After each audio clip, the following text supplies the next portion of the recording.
কি নাম বাচ্চার? মিফতাহুল। মিফতাহুল। বয়স কত? 16 মাস। 16 মাস। জি। আর কি সমস্যা ছিল? কি সমস্যা নিয়ে আসছিলেন আমার কাছে? এরকম একটা অপারেশন হয়েছে। কোমরের একটা টিউমার ছিল। টিউমার ছিল। সেটা কি জন্মগত? জি। ফেটে গেছিল?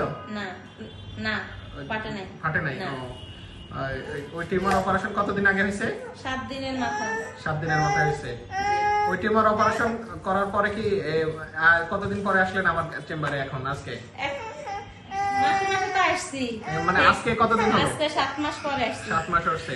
ওর কি মাথার অপারেশন করা লাগছে? না। মাথার অপারেশন এখনো লাগে নাই। আর অপারেশনের আগে তো পায়ে শক্তি ছিল না, এখন? এখন আলহামদুলিল্লাহ ভালো আছে। এখন হাঁটে? জি। হ্যাঁ, ধরে ধরে হাঁটে, তার পায়ে শক্তি চলে আসছে। আর অপারেশনের আগে তার প্রস্রাব ঝরে পড়তো নাকি? জি জি। প্রস্রাব এখন আগের চাইতে কিছুটা ইমপ্রুভ হয়েছে? হালকা একটু ইমপ্রুভ হয়েছে, কিন্তু ফুল ইমপ্রুভ করেন। ক্লিয়ার হয় নাই। একবার বেশি থাকে। মাথায় পানি জমলে যেসব লক্ষণ বোঝা যায়, বাচ্চার কি বোঝা যাচ্ছে এরকম কোনো লক্ষণ? আপনি তো বলছেন বমি এবং কি বমি, চোখ নিচে নেমে যাওয়া, অস্থিরতা হয়, এরকম কোনো নাই? তাহলে 7 মাস পরেও তা পানি আসে নাই? না, আলহামদুলিল্লাহ। আর হাঁটাও আস্তে আস্তে ইমপ্রুভ হয়েছে? জি। ঠিক আছে।